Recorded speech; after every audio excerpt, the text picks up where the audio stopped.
good morning. Yeah, thanks for having us here today. And we're here to talk about corn silage harvest. We're at the end of August and getting ready for the gearing up for harvest, looking at where corn's at. It's really variable in the region with the some of the impacts of the drought from this year.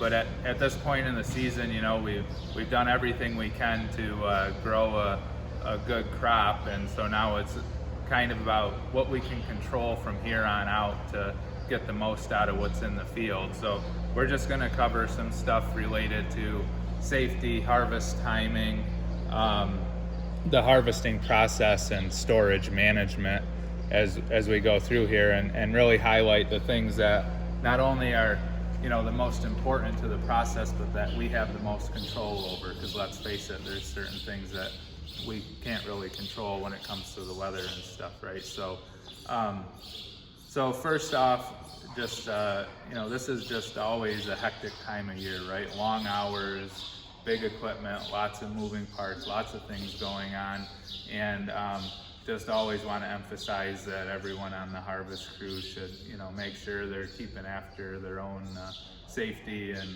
and not, you know, not showing up to work overly tired or getting too fatigued during the day. You know, that's something that should always be a discussion point going into the harvest season with everyone. So then, as we look around the area, there's a lot of variability in the crop. Some areas were hit pretty hard with the drought conditions, while others had some more timely rains. I don't think there was any location that had excess rain necessarily, but some more timely ones. So I think that's going to make it really critical to get out in the fields, look at how the ear is developing, and check whole plant dry matters, especially if you have some drought stressed corn. This is one of those years where it can be really deceiving. The plants may have leaves that are burned off and look quite stressed, be smaller than you were hoping for. But when we look at the contribution of the stalk and the leaves to that whole plant dry matter versus the ear, it's relatively small, and that the ear, the moisture in those kernels is what's really driving your whole plant dry matter. And so I was just in a field the other day where it was exactly this situation. If you looked at it from the road, you'd think this corn was very unhealthy. The leaves were burned off halfway up the plant. But when you looked at the ears were still developing, still growing, and they were just starting to dent. And you know, that corn, even though it looks so dry from the edge of the field, is only about, you know, in the high 20s for percent dry matter. So really being patient, waiting for that ear to dry down, is gonna salvage what's left of that crop. So, you know, we get a lot of our yield from the ear. That's where our starch content comes from, and waiting for that maturity in the ear is gonna give you the best yield you can hope for, and better forage quality as well. On the forage quality side, one silver lining of a droughtier year is we tend to have better fiber digestibility.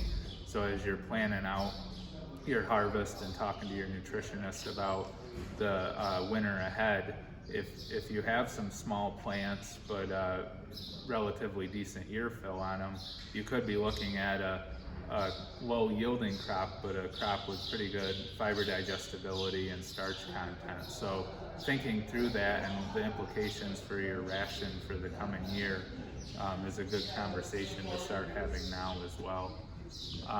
So once we've kind of identified our fields, obviously, especially when we have a lot of acres to cover, we need to start somewheres, right? And we sometimes we need to start before all the fields are at the ideal whole plant dry matter.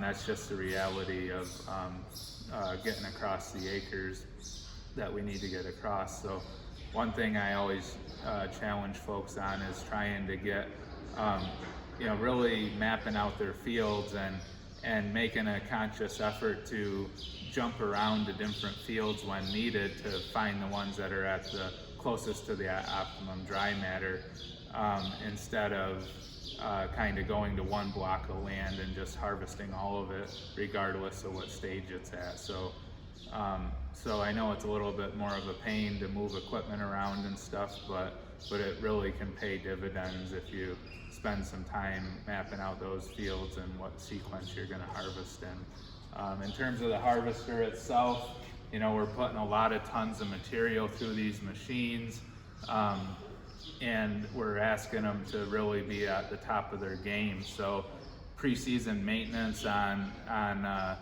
you know, cutter bars and kernel processors, inoculant applicators. You know, a lot of these low volume applicators we're trying to get really good coverage of the silage with the inoculant to have it work correctly, but we're using these low volume applicators for convenience. And so it's really critical that the hoses are working properly, that the nozzles are adjusted properly and kept clean to get a good coverage of that onto the silage. Mechanically, obviously kernel processing is one of our biggest focus points, and you know, that can change a lot during the season as well, especially if you're switching hybrids. We know that ear to stover ratio has a big impact on how well your kernel processing score turns out. So if you're switching from some, you know, smaller drought stressed corn to some fields that are maybe got some more rainfall or in better shape, or you have some kind of shorter statured dual purpose hybrids and some bigger, taller, leafier hybrids on the farm, really paying attention to processing score as you're making those switches, transitions from fields is important, as well as the plant continues to dry down during the season. Setting the processor early on when maybe everything's a little on the wetter side is not going to give you the same result as you get later in the season and the ears and the kernels have dried down and hardened more. So just continually paying attention to that through the season. And then you know, going from there to the storage, that's our next place to have a significant impact on the quality and the preservation of that feed. So when we think about the number of acres we're covering to feed animals on the farm and the potential shrink losses we can have in the bunk, you know, we'd like to see those shrink losses get down to around 10%, because we'll always have some shrink from the fermentation process and the harvest process that's really unavoidable, but we'd really like to see that number down as close to 10% as possible. But unfortunately, you know, we still find in a lot of places where shrink can be upwards of 20 to 25%, and that's you know, essentially acres you've grown that you're then it's disappearing as leachate and carbon dioxide, or it's spoiled feed that becomes expensive manure going back on the field. You know, just an example, we ran some numbers looking at that difference between a 10% and a 25% shrink, and with kind of an average inclusion rate of corn silage in a diet, it was about 11 acres per 100 lactating animals that you were growing and then just throwing away with that extra 15% shrink. So it can be significant, especially in a year where inventories are going to be tight anyways. So the number one way we can get that shrink number down, well, a couple, but one of the biggest is the density, packing that silage as tight as possible in the bunk, get all the air out of it. That's going to drive a better fermentation process, and it's going to be, you know, ideal if it's also harvested or in that mid-30s whole plant dry matter. Is going to give us our best fermentation, and also using some upfront bacterial inoculant product that can also help speed the fermentation. So we want to get that packed in as dense as possible, and you know, most, you know, it's always generalizations, but in a lot of cases, farms often need one more tractor on the bunk than they have. That seems to be the case more often than not, and it can be hard to find an extra driver. It can be hard to find that tractor. Sometimes we have smaller bunks with walls that it's harder to fit an extra tractor on, but when we do the calculations on what we need to pack based on these high delivery rates from these bigger choppers today, we often find we need more weight than we have. You know, some other ways around that are adding extra weight like concrete blocks on the back of your packing tractors, keeping fuel tanks full. It may sound like a silly thing, but when you have a couple 100-gallon fuel tank on a tractor, that can be almost a ton of weight if you have a full tank versus an empty one. Packing in thinner layers, just like you may observe with road construction going on, they pack in really thin layers, and that's because to get an effective pack, you want to be, you're only influencing the top, 3 or 4 inches, and you're not really packing anything below that. So you get those thicker layers, and you're packing the top of them, but it's kind of a sponge underneath, and that has a compounding effect, because as you continue to build up the pile or the bunk, now you're constantly packing against a spongy surface underneath instead of packing against a solid surface. So it makes it harder to get your density up. The other thing, depending on the setup of your storage, is kind of alternating, almost having 2 packing crews on a pile, or maybe fill 2 small bunks at the same time, where you can have packing crews going on both and alternate where the trucks are dumping in front of each one, because that effectively splits your delivery rate in half by doing that. So any strategies like that, because I know no one ever wants to hear the answer of you need to slow down the harvest process, right? That's never an acceptable answer. So anything we can do to increase the weight on the bunk and try to, cheat the system a little bit to get our packing weights to match there is going to really enhance the process. And like I said, in a year where we might have lower than normal inventories and we had really high input cost, the opportunity to reduce shrink as much as possible can really pay dividends there. So yeah, I think those are probably the big points. I mean, there's some other stuff related to once you get into feeding out the crop in terms of trying to maintain a good face, and that can start when you build the pile or bunk in terms of thinking about the size of the face and how many cows you're feeding, how fast you're going to feed through that, because you'd like to feed at least 6 inches a day in the summer or in the winter time, and maybe double that in the summertime to keep a fresh face and prevent any potential heating problems and stuff. So that's another part of the planning process now, is thinking about your the size of that face you want on your pile or bunk, and how that's going to feed out, and what months of the year you'll be feeding through that. Hey Joe, what's the point of having a kernel processor and having inoculant on the chopper? On the chopper, what does it do? How does it work? The processor. It's 2 separate things. Yeah. So the processor, the idea so we're cutting the feed. Our particle length is cutting the feed coming in to a certain length, and there's always debates about that. I leave that up to the nutritionist.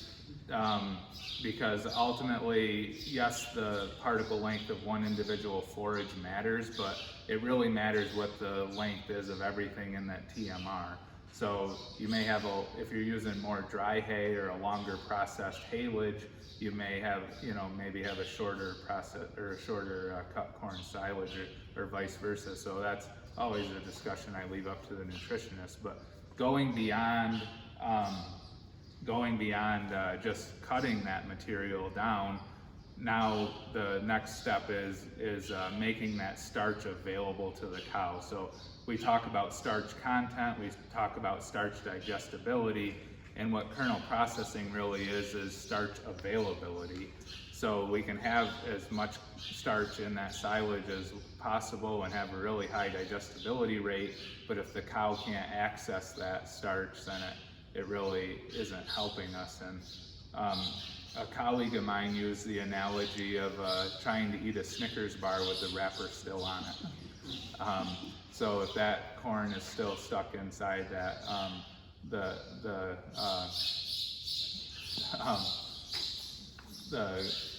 kind of that waxy layer on the outside of the kernel, the bacteria in the rumen aren't able to access that starch. So that's why just getting our particle length right wasn't adequate, and we added processors to these machines. So they're working to actually crush those kernels and make that starch more available.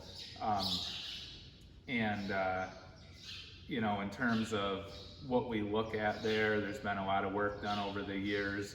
You can send a sample off to the lab to get it analyzed, where they actually run it through a screen of a certain size, 4 3/4 millimeter screen, where if the pieces of kernel fall through that screen, that's indicating that they're processed. And so we use a score of 70 as being optimum for processing that silage.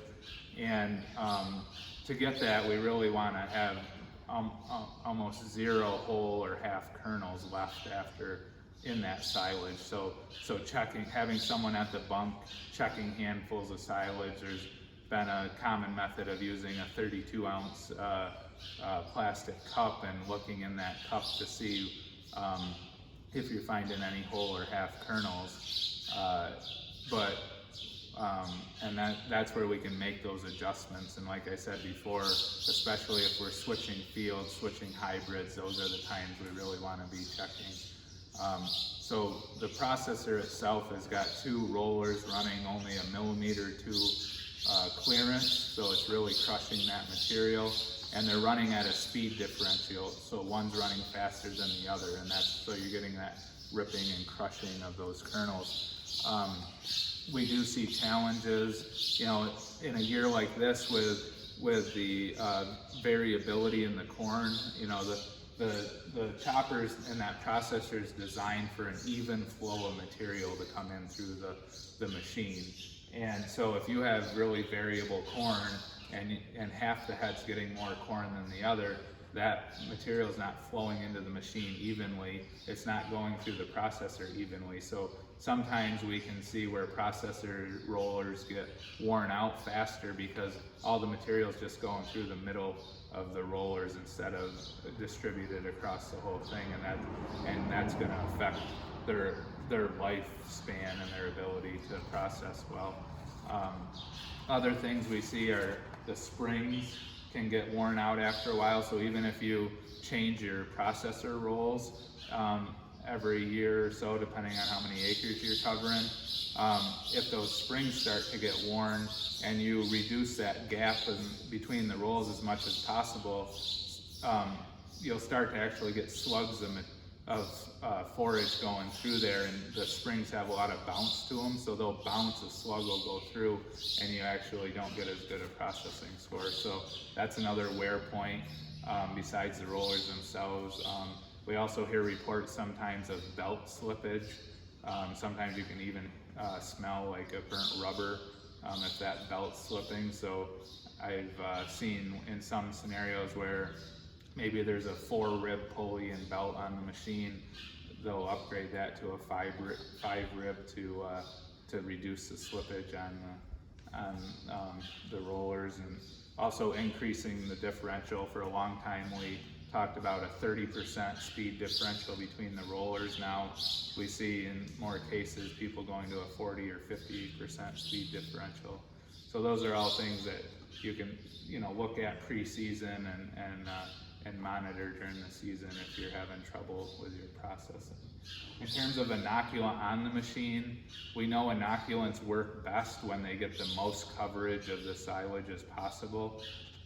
So yeah, it might be more convenient to throw it on at the bunk or throw it in a truckload, or you know, on a smaller farm, even sometimes we'd have it like at the blower or on an ag bagger, right? That can work okay because you're still getting good distribution across all the feed, right? But in a bunk or a drive over pile scenario, our best ability to get a good distribution of that inoculant over the material is at the spout of the chopper. After that, we never really have another good opportunity to get a nice even distribution of the inoculant across the material. So that's our best opportunity in a bunk or a pile type system. And that inoculant jump starts the bacteria, so it'll bring down that pH level quicker. Exactly. So on what we refer to as our front end bacterial inoculants are there to aid that process of producing acids which drop the pH, and the faster you can do that and drop the pH down, the quicker the fermentation process is going to go. That's going to help retain more dry matter and also you know, get you to a point of stability that much quicker. So.